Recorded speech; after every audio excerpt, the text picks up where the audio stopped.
Chairman Shri Jaipuria, Vice Chairman Srivats, Director Dr. Thakur, Directors of other campuses, faculty, staff, parents, friends, and the graduating class of 2012-14. Congratulations, you've done it.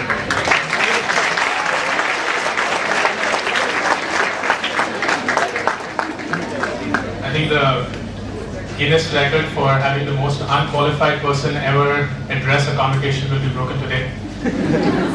When Srivats invited me over, I think about a month back, I was extremely thrilled and instantly agreed to speak to you guys. I was in your position about less than 10 years back, and I was thinking of what have I done in my life so far to help you figure out what you can do ahead. And I looked around. Most famous people typically think of three things. They're always thinking in three, multiples of three. I have three things to share. Because I'm not famous, I said, let me do one more and share four things. And that's what I'm going to do. I'm going to talk about four things. Actually, four stories. Very personal stories.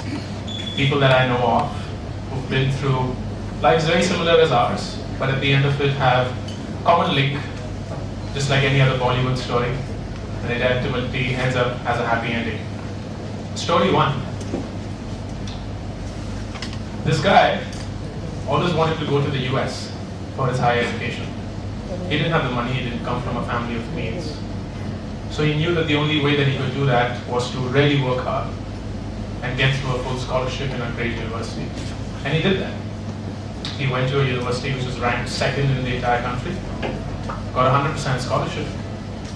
And when the program started, he started acing it. He was an above average student in India, but in the US things just become a little simpler, or maybe Indians are better. And he started scoring very well. He was top of the class.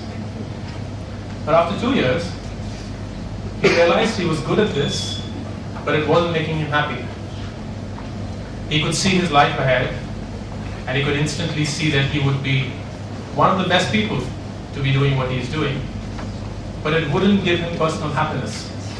It wouldn't mean a lot if he continued his life like that. So one fine day he called his parents. And he told them, I want to come back to India. His parents were shocked. That didn't make sense.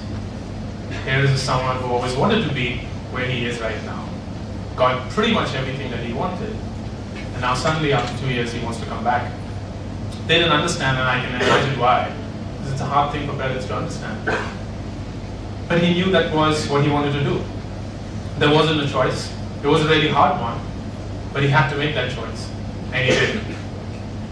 Today that guy is doing not so bad, but he's extremely happy with that decision that he's taken. And I want you to remember that guy as I move along. There's another guy that I know, and he, after his MBA, joined a management consulting firm. And you guys know how management consultants are, a pampered lot.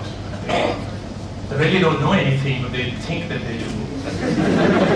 So they advise people twice their age on how they should be running their businesses, which is fascinating. So here was this guy staying in a 5-star hotel, flying business class. He could buy a house off his air miles if he wanted to. And he was living the life, spending time in the boardrooms of the top companies of India and outside, guiding them and consulting them on how to run their businesses, working with the smartest brains that India has, and getting to still earn way more money than he could ever imagine he would be earning at that age. He was extremely happy with what he was doing. I wouldn't say that it was a bad profession. But he always wanted to become an entrepreneur. He always wanted to have him control his own destiny. He always wanted to be the guy who could run and build things. Not manage things, but build them. He thought of himself as a builder. And as soon as things became big, he said, it's time for me to move on and build something else. So he decided he's going to quit that life that I spoke of and become an entrepreneur. And he did that. He took almost an 80% cut 3 months after he got married. Of course, didn't tell his wife that was about to happen, otherwise she would have had it, perhaps. And went on to become an entrepreneur. Back then, and this is about 5-6 years back, being an entrepreneur wasn't as cool as it is today. Today, a lot of people come in and say, I'm an entrepreneur, and they pronounce it the right way also, I'm an entrepreneur. So it sounds really cool, it sounds really, wow, you have your own business. Back then, an entrepreneur meant you don't have a job. Or you couldn't find anything else. So leaving that life and becoming an entrepreneur was an extremely hard decision. And again, friends, family didn't understand as much. But he knew in his head that that was the right thing to do. He knew that there wasn't any other way that he would be happy doing whatever he wanted to do with life. And he did that. The third guy I'm going to speak about has nothing to do with his professional career, nothing to do with choices he made there.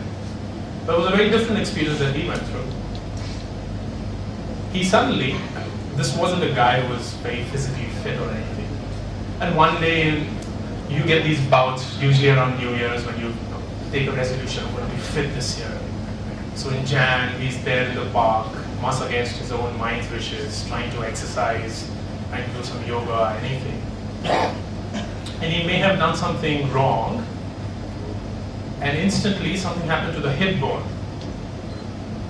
And this is a very weird disease that he got struck with. Never mind the name, but what happened is within 2 weeks, this guy couldn't walk. And he was asked to stop walking also by the doctor. It was diagnosed that the disease he was suffering with, which had almost happened 2 weeks back out of the blue, was not allowing the blood to flow into his hip bone, and his hip bone was dying. So it couldn't take the weight of the body anymore. And the first thing that the doctor prescribed was stop walking, or even if you want to, use crutches. And there was a surgery that had to be part of the treatment. It's not a big surgery, but nonetheless a surgery. But the post-surgery treatment, if you will, was bed rest for 3 months and on crutches for at least 5.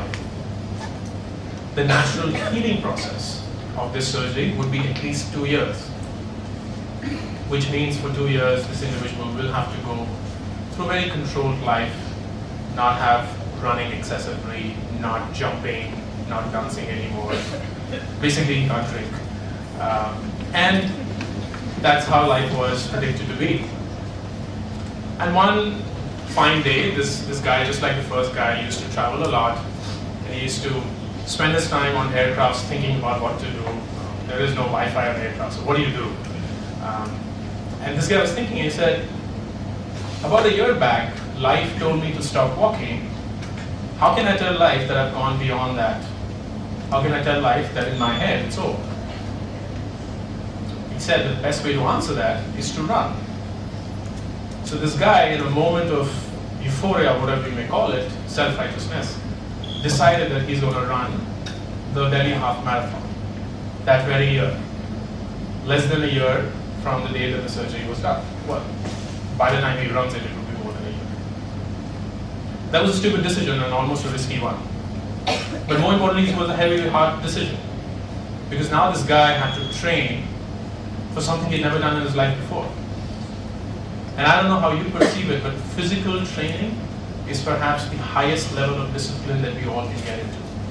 It's very easy for us, for some of us, to excel in academics. I'm not denying Bhavana's great achievement today and everyone else's as well. And it's very easy for us to be good at a lot of things. But physically being disciplined is perhaps the hardest thing to do. Because it requires you to be dedicated and disciplined at a very different level, around diet, around exercise, around how you live your life, how you conduct yourself, what time do you wake up, what time do you sleep, so on and so forth. So this guy went through this extreme training while he was recovering from the surgery that had rendered him not being able to walk, for running the marathon. And 5 days before the marathon, he ran 14 kilometers. A marathon, a half marathon is 21. So So before the day he had ran the half marathon, he had never, ever ran 21 kilometers. And he didn't know whether he would do it. All he had was just the training backing him up and saying, I can do it. But it took a lot out of it. It was a very, very hard day when he first went to the gym and started running. He couldn't even run for 30 seconds. And most of you may know what that feeling is when you're running on the treadmill and you just can't run any further. And with the pain in the leg. But he went in and completed that marathon. And when he did that, it almost felt as if it was very natural. Something that he could have done always, but somehow never got himself to do it. The surgery pushed him into that corner, and he succeeded, what he thought was a really hard thing to do. And finally, the fourth guy, pretty much around the same thing. Physically not fit, weighs about 88 kgs, which is okay, overweight. Loves junk food, is not a morning person at all, swears by chole bhature, can have it every day of his life, that's if he's not having pizza. Hates exercising, hates running, hates walking. Basically every other symptom to suggest that he's going to live his life at 88 kgs and plus. And he just decides, what am I doing with my life? Okay, I am successful, I have this job, I have whatever I have, but how is it that I can get myself to become physically fit? And he said, what do physically fit people look like? Of course, we are disillusioned by our impression of what physically fit people look like. So this is a guy I'm talking about, and no, John Abraham is not the answer. But it could be anyone. It could be several people that we look up to. It could even be parents or family or friends or whoever it is. This guy was, what could be the objective way of defining physically fit? And there's something called body fat. We all have body fat, of course. And there are percentages of how much body fat we have. Most of us, we don't know, are between 20 to 30%. Some of us are above that, some of us are below that. And a physically fit individual is characterized by anyone who has 10 to 15% body fat. And about 10% of it is when your abs start showing, right? The trend nowadays. Can I get six-pack abs? Because Shah Rukh has it at 48, so why can't I get it? Or is he 54? I don't know. It looks whatever. Yeah. So is that an objective way of defining physically fit? Sure. Why not? So this guy who is not a morning person, loves junk food, hates exercising, cannot run to save his own life, decides to become physically fit and get his body fat to what it should be. And he starts mentally training for it. Most of the training that you did physically is actually up in here. It's not so much lifting weights or running or whatever it is, it's actually here. And he did that. In an actual 6 months, he got to where he wanted to be. It was an extremely hard thing to do. He had to control his diet, completely alter his life, get to a regime which required him to train 6 days a week for at least an hour and a half, give up a lot of things that he was extremely fond of.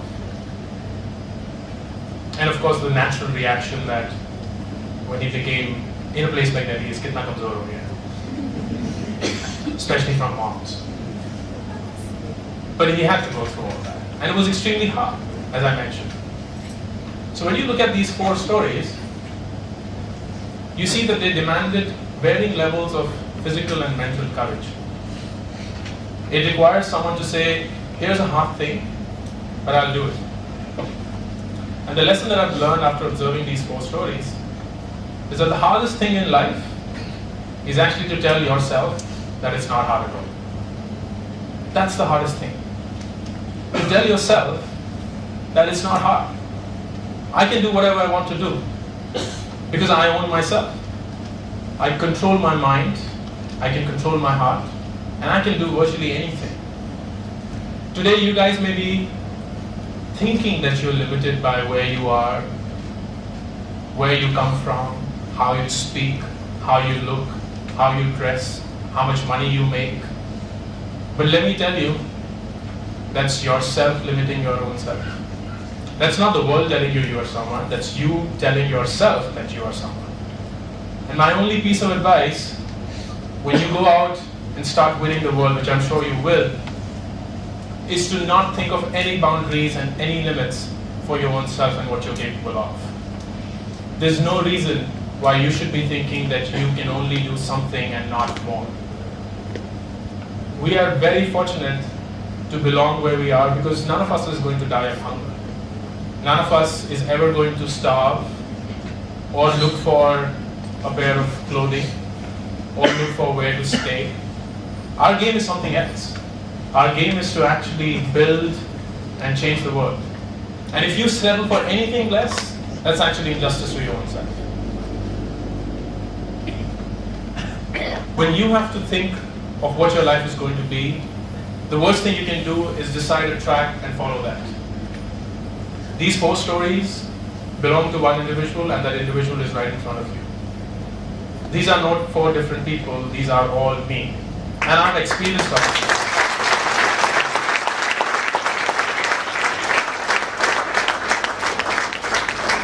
And I say this not to make myself feel proud, but I say this that if I, who's perhaps the lowest IQ person in this room right now, can do this, you guys should be amazed at what you are capable of. You guys should step out of this place and feel that you can win the world. Because that's the only way that you will win the world.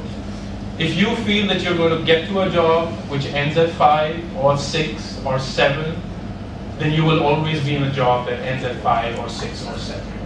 But if you feel that you will step in and do what is required of you, but end up doing a lot more, that's when you will become invincible.